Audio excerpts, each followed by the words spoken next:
नमस्कार, राष्ट्र गर्व में आप सभी का बहुत स्वागत। मैं हूं सुशांत सिन्हा।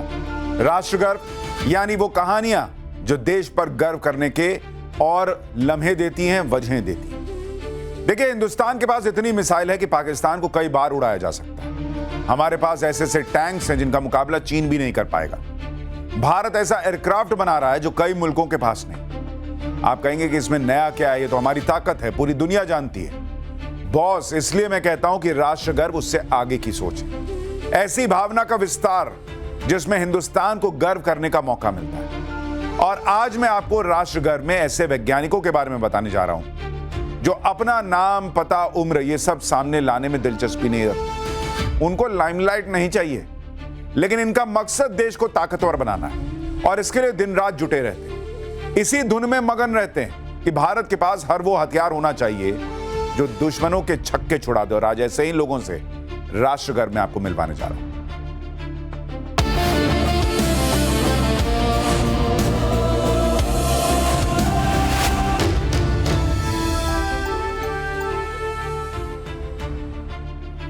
ब्रह्मोस मिसाइल, अस्त्र missile, Arjun tank, Pinaka rocket launcher, Varunastra torpedo, Swati radar, ये हिंदुस्तान के हथियार हैं और सबकी अलग अलग ताकत है। कोई हवा का महारथी है, कोई समंदर में सुनामी लाता है, कोई पहाड़ पर प्रलय लाने का दम भरता है। किसी की रेंज दुश्मन के इलाके में तबाही मचाने की है, कोई बॉर्डर की किलेबंदी करता है, कोई संभावित खतरे को ट्रैक कर लेता है। मतलब सबके अलग अलग टारगेट तय हैं। मगर क्या आपको इनकी कॉमन बात पता है? कॉमन यह है कि ये सब स्वदेशी है, मेक इन इंडिया के तहत बने और इन्हें तैयार करते हैं वो साइंटिस्ट जिन्हें डीआरडीओ एक बैनर के नीचे इकट्ठा करता है। आज राष्ट्रगर्व में देश को फौलादी, बाहुबली और दमदार बनाने वाले इसी डीआरडीओ की कहानी आपको सुनाने जा रहा हूं। अपनी पहचान पब्लिक करने के बजाय हथियारों से बात करने वाले डीआरडीओ ने हमें गर्व करने के अनगिनत मौके दिए और इस बार भी ऐसा ही खास लम्हा आया जो नेक्स्ट लेवल का है। आपको तस्वीर दिखाता हूं मिसाइल टेक्नोलॉजी की। दुनिया में भारत का क्रांतिकारी कदम है। जल्दी ही हम ऐसी मिसाइल बनाने जा रहे हैं जो हवा से हवा में मार कर सकेंगी, यानी डीआरडीओ की बनाई गई मिसाइलें एयरक्राफ्ट में फिट होंगी और फिर सामने हेलीकॉप्टर हो, वॉर प्लेन्स हो, मिसाइल्स हो, उन्हें बर्बाद किया जा सकेगा। भारत ने इसके लिए एसएफडीआर तकनीक, जिसे सॉलिड फ्यूल डक्टेटेड रैमजेट कहा जाता है, उसका टेस्ट किया है। और इस तरह की मॉडर्न टेक्नोलॉजी अमेरिका, रूस, फ्रांस और चीन जैसे दुनिया के बड़े देशों के पास ही है। जब इस तकनीक से लैस मिसाइल बनेगी तो हमारी सेना और मजबूत होगी और फिर दुश्मन के लिए डेंजर जोन का दायरा और बढ़ा देगी। राफेल में एयर टू एयर स्वदेशी अस्त्र मिसाइल को लगाए जाने की योजना इसी का हिस्सा है। वायुसेना को मजबूत करने के मकसद से बड़ा फैसला लिया गया है। जल्दी ही अस्त्र MK1 और अस्त्र MK2 मिसाइलों के परीक्षण किए जाएंगे और ये कई लेवल पर होंगे। पहले स्टेप के तहत अस्त्र मिसाइल को राफेल एयरक्राफ्ट में फिट किया जाएगा और नॉर्मल उड़ान भरी जाएगी। इसके बाद समझा जाएगा कि राफेल के आधुनिक रडार और सिस्टम के साथ अस्त्र मिसाइल काम कर सकेगी या नहीं। तीसरा स्टेप होगा बैलेंसिंग लेवल का। इसमें जाना जाएगा कि मिसाइल लगाने से राफेल पर कोई असर तो नहीं पड़ रहा। आखिर में राफेल से अस्त्र का लाइव फायरिंग टेस्ट किया जाएगा। अगर सभी तरह के परीक्षण सफल रहे तो राफेल में अस्त्र भी लोड की जा सकेगी। यह डिफेंस सेक्टर में डीआरडीओ की बड़ी जीत होगी। माना जा रहा है कि इसके लिए 2 साल लग सकते हैं। अस्त्र का पहला वर्जन सुखोई 30 MKI और तेजस में हमारी सेना बखूबी इस्तेमाल कर रही है। जरा देखिए कैसे। भारत की ताकत से आपको गर्व होता है कि नहीं होता है?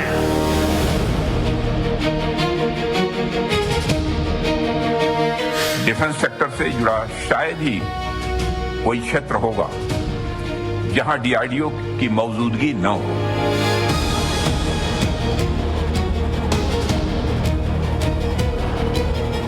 आपने भारत के मिसाइल कार्यक्रम को दुनिया के सबसे उत्कृष्ट कार्यक्रमों में शामिल किया है।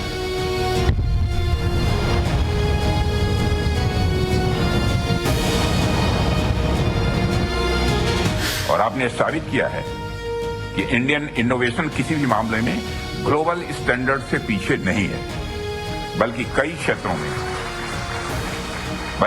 क्षेत्रों में उनसे आगे खड़ा है। Make in India, make for world. Missile, rocket, drones, tank, radar, और हाइड्रोजन बम से लेकर लाइफ जैकेट तक, जब भी मेक इन इंडिया हथियार सामने आता है तो उसमें बड़ा योगदान होता है डीआरडीओ का। 5,000 से ज्यादा वैज्ञानिक और 25,000 से ज्यादा टेक्नीशियंस 24 घंटे रिसर्च करते हैं। रिसर्च भी उस लेवल की जिसकी कल्पना आम हिंदुस्तानी नहीं कर सकता। साथियों, आज देश का बेहतरीन साइंटिफिक माइंड डीआरडीओ में है। डीआरडीओ की उपलब्धियां अनंत है। अभी मैंने जो एग्जीबिशन देखी है, जिसमें मौजूदा उपलब्धियों के साथ साथ भविष्य के आपके प्लान्स और प्रोजेक्ट की भी जानकारी है।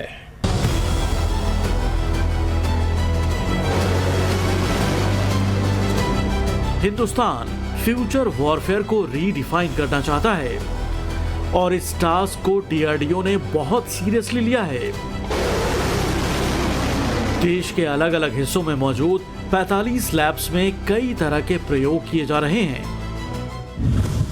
5th जनरेशन का एयरक्राफ्ट एमका बनाने की जिम्मेदारी डीआरडीओ की है। देसी S-400 यानी कुशा एयर डिफेंस सिस्टम को डीआरडीओ ही डिजाइन कर रहा है। एआई बेस्ड हथियार और रोबोटिक्स का देसी मॉड्यूल डीआरडीओ भी डेवलप करेगा। खास बात यह है कि डीआरडीओ का फोकस सेना के किसी एक पार्ट को ही मजबूत करना नहीं, बल्कि हर मोर्चे पर कामयाबी दिलाना है।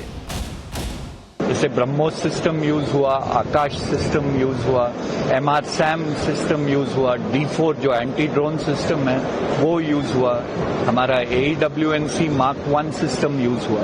तो हमारे जो डिजाइन एंड डेवलपमेंट सिस्टम्स जो डीआरडीओ ने डेवलप किए थे, वो काफी सिस्टम्स बहुत अच्छा परफॉर्मेंस उन्होंने दिया। यानी डीआरडीओ ने इस देश को गर्व करने के अनगिनत लम्हे दिए, राष्ट्र गर्व से भरा है। लेकिन अफसोस कि उसके बारे में इस तरह से बात नहीं होती जैसे आज हम आपको राष्ट्र गर्व में बता रहे हैं। देखिए, डीआरडीओ सिर्फ संगठन नहीं है, बल्कि भारत के शौर्य, स्वाभिमान और भविष्य की सुरक्षा का नाम भी है। डीआरडीओ के बदौलत भारतीय सेना की fire power, air defence, anti tank क्षमता और प्रिसिजन स्ट्राइक में क्रांतिकारी बदलाव आया है। यह आत्मनिर्भर भारत का सबसे मजबूत उदाहरण है। हम और आप सेना पर भरोसा करते हैं, उसी तरह सेना डीआरडीओ के बनाए गए हथियारों पर अटूट विश्वास रखती है। आपको डीआरडीओ की बनाई गई मिसाइलों की छोटी सी लिस्ट बताता हूं, फिर कहिएगा कि वाकई ये राष्ट्र गर्व कराने वाला संगठन है या नहीं। जैसे बैलिस्टिक मिसाइल की लिस्ट अगर देखें तो अग्नि के तौर पर जबरदस्त मिसाइलें मौजूद हैं। अग्नि से लेकर अग्नि 5 का परीक्षण डीआरडीओ कर चुका है। अग्नि 5 की रेंज तो 5,000 किलोमीटर से ज्यादा है। यह पूरे एशिया और यूरोप तक पहुंच सकती है। पृथ्वी मिसाइल को भी डीआरडीओ ने बनाया है। इसके 3 अलग अलग वर्जन तीनों सेनाओं के लिए। पृथ्वी 3 के जरिए 700 किलोमीटर की दूरी जद में आ जाती है। कम दूरी की बैलिस्टिक मिसाइलों में प्रहार भी आती है। यह भी डीआरडीओ ने ही डेवलप किया है और इसकी रेंज 150 किलोमीटर तक। प्रलय मिसाइल के रूप में डीआरडीओ ने ऐसा हथियार बना लिया जो चीन और पाकिस्तान बॉर्डर के हिसाब से परफेक्ट है। इस सेमी बैलिस्टिक मिसाइल की 500 किलोमीटर दूर की क्षमता दुश्मन को खत्म करने की ताकत रखती है। अब क्रूज मिसाइल की लिस्ट देखिए। ब्रह्मोस को तो दुनिया जानती है, इसे डीआरडीओ ने रूस के साथ मिलकर बनाया है। 1000 किलोमीटर तक मार करने वाली निर्भय मिसाइल डीआरडीओ ने तैयार की है और यह रडार को चकमा देते हुए परमाणु हथियार भी ले जा सकती है। सतह से हवा में मारने वाली मिसाइलों में आकाश भारत के पास है, इसे डीआरडीओ के वैज्ञानिकों ने तैयार किया। एयर टू एयर कैटेगरी में अस्त्र मिसाइल आती है, यह डीआरडीओ की देन है। चौथी पीढ़ी का हल्का लड़ाकू विमान तेजस भी डीआरडीओ की एजेंसी एडीए ने डिजाइन किया है। प्रधानमंत्री मोदी इस विमान से उड़ान भर रहे थे तो एचएएल के साथ साथ डीआरडीओ के योगदान को भी वो सराह रहे थे। अब तेजस का मार्क 2 वर्जन भी तैयार है। इसमें डीआरडीओ की एजेंसी एडीए खास तरह के रेडोम तैयार कर रही है। यह रेडोम विमान के नाक पर लगा वो हिस्सा होता है जिसके पीछे रडार छिप जाता है। इसी रेडोम की बदौलत दुश्मन के रडार को चकमा दिया जा सकता है। स्वदेशी टैंक से लेकर रॉकेट लॉन्चर तक, अगर मैं इन सब की लिस्ट गिनाने बैठूंगा तो आप कहेंगे कि बस करो भाई। लेकिन डीआरडीओ का काम ही ऐसा है कि उसकी लिस्ट खत्म नहीं होती और देश के लिए गर्व करने के इतने अनगिनत पल लाता है। एक और रिपोर्ट देखिए, आपको समझ में आएगा कि डीआरडीओ ने इस देश के लिए क्या किया है।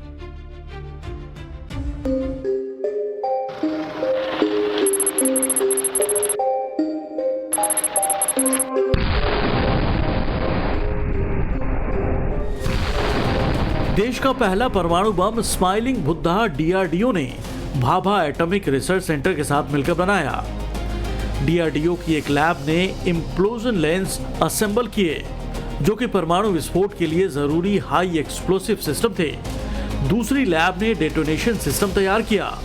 कई डीआरडीओ वैज्ञानिक स्माइलिंग बुद्धा के परीक्षण के दौरान 24 घंटे एक्टिव थे। पोखरण में न्यूक्लियर टेस्ट हुआ तो दुनिया ने हिंदुस्तान की परमाणु पावर देखी। भारत को गर्व के इन लम्हों तक पहुंचाने के लिए डीआरडीओ के वैज्ञानिकों ने खासी मेहनत की थी।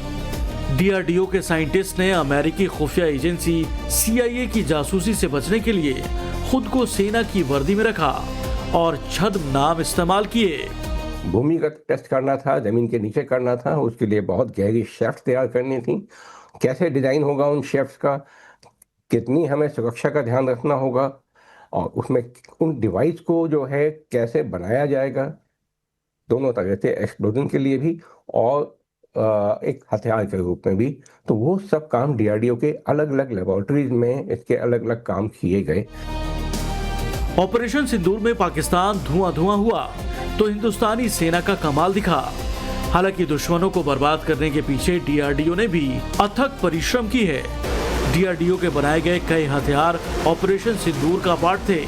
ऑपरेशन सिंदूर डीआरडीओ की सेल्फ रिलायंस का बड़ा उदाहरण माना गया, जहां देसी तकनीक ने पाकिस्तानी हमलों को रोका।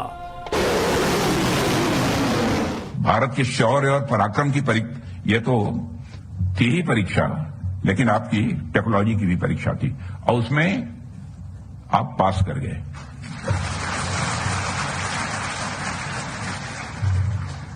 ऑपरेशन सिंदूर ने यह पूरी तरह से स्पष्ट कर दिया कि हमारे स्वदेशी सिस्टम्स भारत की ऑपरेशनल रेडीनेस को मजबूत कर रहे हैं और यह सब डीआरडीओ के साइंटिस्ट, इंजीनियर्स और टेक्निकल टीम्स की कलेक्टिव एफर्ट का ही यह परिणाम है। बीते कुछ सालों से डीआरडीओ ने जबरदस्त कायाकल्प किया है। साल 2014 के बाद से जितने नए अनुसंधान हुए, डीआरडीओ ने निराश नहीं किया। डीआरडीओ ने बीते 10 सालों में 150 से ज्यादा स्वदेशी रक्षा प्रणालियों का निर्माण किया है। फिलहाल 55 परियोजनाएं मिशन मोड में चलाई जा रही हैं। हाल ही में डीआरडीओ के कई सिस्टम फिलीपींस, वियतनाम और अफ्रीकी देशों में भेजे गए। आज के दौर में अमेरिका, रूस, चीन भी भारत के देसी हथियारों के मुरीद हो गए हैं। डीआरडीओ की कोशिश है कि मिसाइल की दुनिया में भारत पूरी तरह से आत्मनिर्भर बने।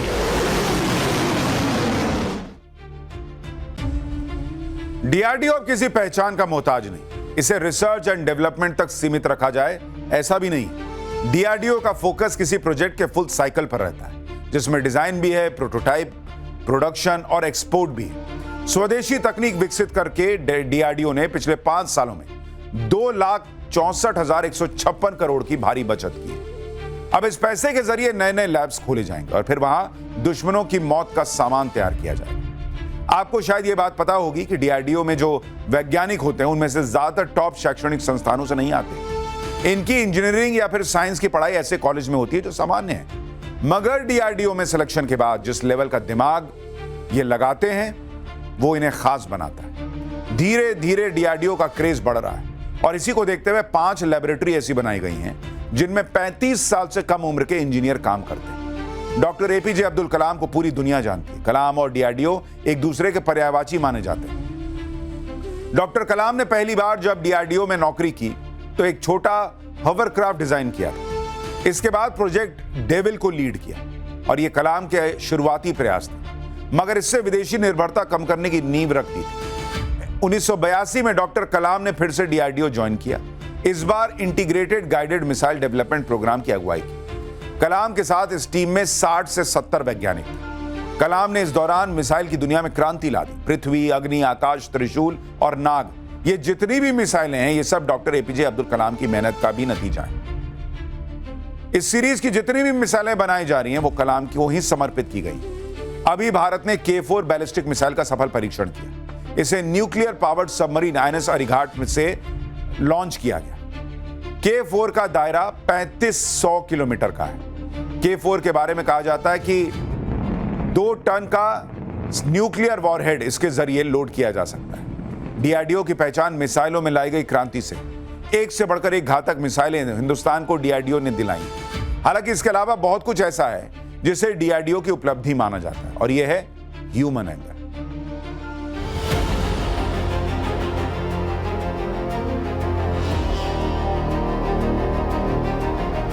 जब पूरी दुनिया कोविड-19 से परेशान थी, मौतों का आंकड़ा बढ़ता जा रहा था, तब डीआरडीओ वैज्ञानिकों ने ऐसी पीपीई किट तैयार की जिसने न सिर्फ डॉक्टरों को बचाने में मदद की, बल्कि उसके जरिए मरीजों का इलाज भी किया गया। कोविड से लड़ने के लिए डीआरडीओ ने एक दवा भी तैयार की थी जिसे नाम दिया गया 2DG।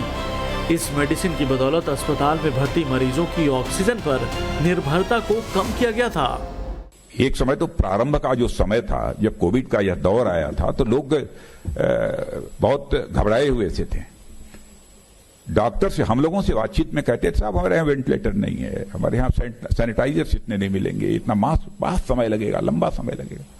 लेकिन डीआरडीओ ने वेंटिलेटर्स बनाने में मास्क, पीपीई किट्स, यह सब सारा, और सैनिटाइजर्स वगैरह जो काम किया है, उसकी जितने भी सराहना की जाए वो कम है। मैं बधाई देना चाहता हूं डीआरडीओ को। पोलियो से पीड़ित बच्चों के लिए भी डीआरडीओ एक नई उम्मीद बना है। डीआरडीओ के बनाए गए कैपिलर अब तक 50,000 से ज्यादा पोलियो ग्रसित बच्चों को लंबी छलांग लगाने में मदद कर चुके हैं। ये कैलिपर 300 ग्राम से लेकर 400 ग्राम के होते हैं। इनकी कीमत भी पहले के मुकाबले कम होती है। इन कृत्रिम पैरों में उस तकनीक का इस्तेमाल किया गया जो मिसाइलों में इस्तेमाल होने वाली लाइट वेट कंपोजिट मटेरियल्स कहलाती हैं। डॉक्टर अब्दुल कलाम ने 90 के दशक में पोलियो से पीड़ित कुछ बच्चों को भारी भरकम कैलिपर पहने देखा था। दर्द से कराहते हुए बच्चों को देखकर उनका दिल पिघला, और फिर जो करिश्मा हुआ, आज उसे हर कोई सलाम करता है। भारत का पहला स्वदेशी कोरोनरी स्टेंट डीआरडीओ ने ही विकसित किया है। ये विदेशी स्टेंटों की तुलना में किफायती और प्रभावी साबित हुआ है। अब तक 30 से ज्यादा देशों में 30 लाख से ज्यादा इम्प्लांट्स किए जा चुके हैं। डॉक्टर अब्दुल कलाम जी को तो निकट से हम लोगों ने देखा है और बच्चों को बहुत प्यार करते हैं, और यानी सचमुच में उनका वो पैशन था। उनको किसी ने पूछा था एक बार कि आप क्या चाहेंगे, लोग आपको कैसे याद रखें? तो डॉक्टर अब्दुल कलाम जी ने कहा कि लोग मुझे अगर याद रखना है तो टीचर के रूप में याद रखें। राष्ट्रपति पद से मुक्त होने के दूसरे ही दिन वे चेन्नई चले गए और चेन्नई में जाकर के क्लासरूम में बच्चों को पढ़ाना शुरू कर दिया, और जीवन के अंतकाल में भी विद्यार्थियों के साथ अपने विचारों का विमर्श करते करते ही उन्होंने अपना देह छोड़ दिया। हाई ऑल्टीट्यूड में सांस की समस्या कैसे दूर की जाए, इस पर डीआरडीओ लगातार रिसर्च कर रहा है। किन हालात में किस तरह का खाना खाया जाए, और बर्फीले इलाकों में मौसम के हिसाब से कौन सी ड्रेस पहनकर लंबे वक्त तक सरवाइव किया जाए, ये भी डीआरडीओ की रिसर्च का पार्ट है। जिन इलाकों में साइक्लोन, भूकंप और बाढ़ तबाही मचाते हैं, डीआरडीओ वहां भी इनडायरेक्ट रूप से अपनी भूमिका निभाता है। डीआरडीओ पर गर्व करने की कई वजह हैं, जो मैंने आपको गिनाई भी, लेकिन यह सफर इतना आसान भी नहीं रहा। एक वक्त ऐसा भी था जब डीआरडीओ को शक की नजरों से देखा जाने लगा था। एक तो वैज्ञानिकों की भारी कमी थी, और फिर तय वक्त पर हथियार की डिलीवरी नहीं हो पा रही थी। सीएजी की रिपोर्ट भी डीआरडीओ को लेकर आई, जिसमें कहा गया कि 2014 से 19 के बीच डीआरडीओ ने 58% निर्माण कार्य समय पर पूरा नहीं किया। मगर अब आज का समय, डीआरडीओ की बदौलत भारत दुनिया की टॉप डिफेंस कंट्रीज में से एक है।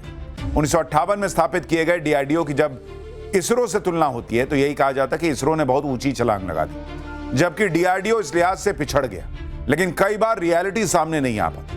हकीकत यह है कि अब्दुल कलाम ने जब डीआरडीओ छोड़ा, उसके बाद से डीआरडीओ पर खास ध्यान नहीं दिया गया। 2014 से पहले डीआरडीओ में ना सुधारवादी कदम उठाए गए बहुत ज्यादा, और ना ही प्रोजेक्ट टाइम पर फाइनल करने की डेडलाइन थी। इसके बाद मोदी ने संकल्प लिया कि आत्मनिर्भर भारत के लिए डीआरडीओ को बदलना जरूरी है। और फिर अब आज की तस्वीर देखिए, अमेरिका, रूस, चीन में पढ़ाई करने वाले लोग भी डीआरडीओ से जुड़ना चाहते हैं। डीआरडीओ के सामने चैलेंज बहुत सारे हैं, मगर टैलेंट भी कम नहीं है बॉस।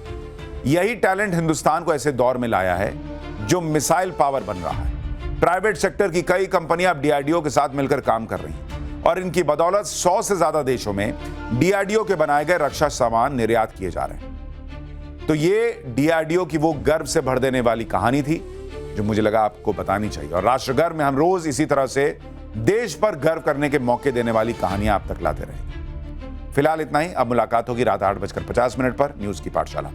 नमस्कार।